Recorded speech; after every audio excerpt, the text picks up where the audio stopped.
Happy Sunday, everybody. James Hancock here. This video might be the first on my channel where I might start crying or weeping with nostalgia before I get to the end of my review, because I'm back to talk about the final episode, episode 10 of season 3 of Ash vs. Evil Dead, an episode called The Medal of Man.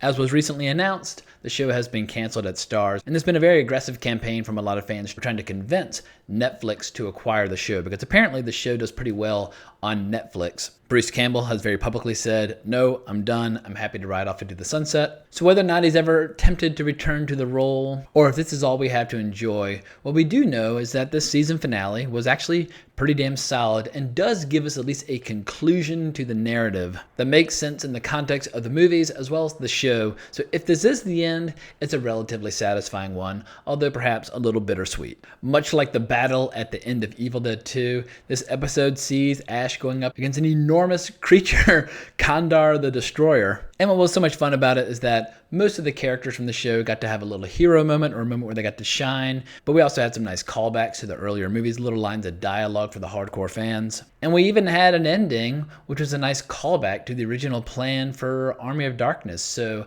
I feel like there's a lot here for both the casual as well as the hardcore fans of Ash and Evil Dead, etc. On a personal level, this is the end of a very long journey for me. While I did not catch Evil Dead in the theater, I would have been like 5 when it came out. My first exposure to the franchise was when I was like 12. A friend of mine, he had a cool older sister who had a cool boyfriend who made this weird highlight reel on VHS.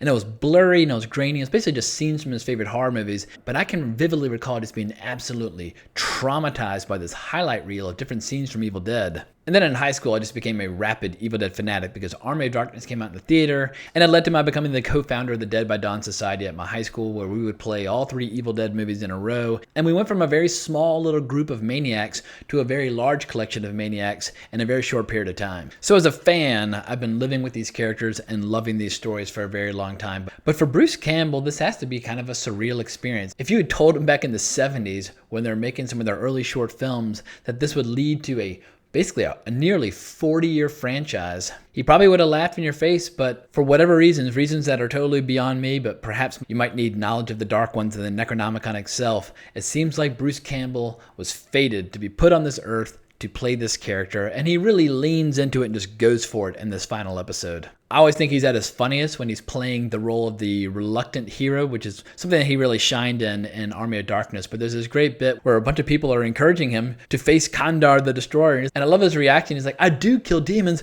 but that thing is bullshit, man."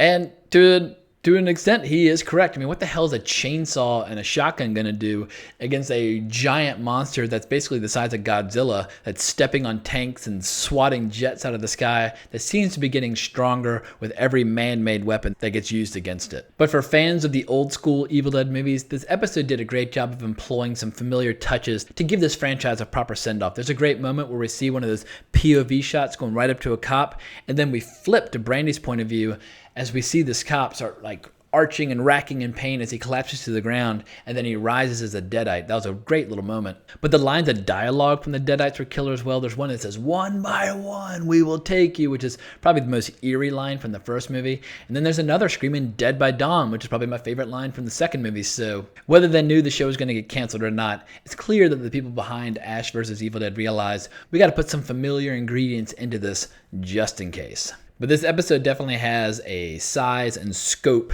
that most of the previous episodes and movies have lacked, because this becomes a global threat. As much as Elk Grove is the main focus of Kandar the Destroyer's wrath, there are Deadites that are rising up all over the world. And Ash has perhaps the most sane response. He immediately starts drinking a lot of Shemp's beer, and he also starts smoking a lot of weed through this kind of homemade bong from a couple of different Shemp's beer cans.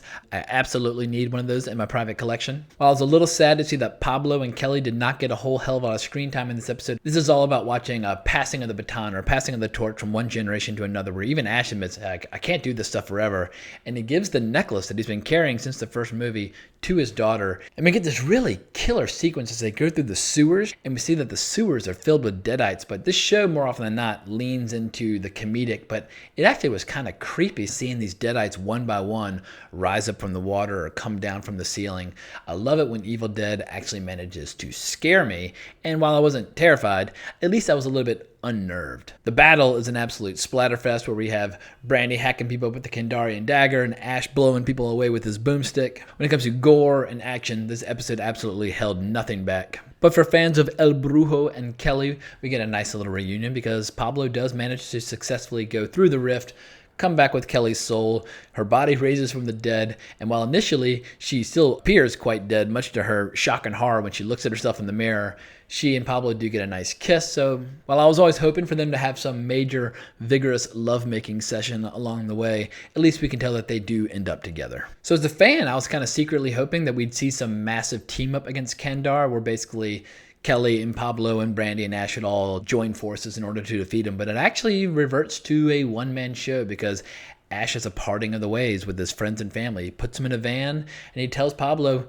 "You're the Jefe now." And I think that might be the most emotionally satisfying beat, far more so than his tearful farewell with his daughter. And the battle boils down to basically Ash getting in a tank and using the Kandarian dagger to blast it straight into the creature. Not necessarily the world's greatest battle, but the demon did look pretty cool. But what I love is that after the battle, the Knights of Samaria basically take Ash's body and they put it in this coffin for safekeeping, I guess. And much like the original plan for Army of Darkness, where he was going to speak the magic words incorrectly and wake up in an apocalyptic dystopian future, and we get a little taste of that where Ash does wake up in the future. We see that his hand has been lovingly restored by the latest technology, and he meets this insanely hot cyborg chick who's clearly some badass warrior, but Ash can't resist sneaking a few peeks of her overall makeup when she's not looking. But without giving him a whole lot of information, she very quickly explains that his work is not done. And then we see that the Delta has basically been turned into this Mad Max style version of like just a vehicle of total destruction and death, and it even has "Hail to the King Baby" written on the front of it. And I can't remember the name of the song, but the song they start blasting is the song we got in the very first episode of the very first season when Ash is going out to party at the beginning of the episode. So it did give us a great feeling of closure. It was a nice callback. While this episode did have callbacks to the movies, it also had callbacks to the show. So I feel like the show did a pretty good job of wrapping up all the dangling storylines. There's nothing that's been left unfinished. Like there's no giant gaping hole that's going to frustrate the fans or make them get pissed in the years to come. You can watch the 3 movies and watch the 3 seasons and get a complete giant twisted strange narrative, and it's one that totally stands alone. There's nothing else out there quite like it, and it's been an absolute blast these last 3 decades basically for me as a fan to enjoy this journey.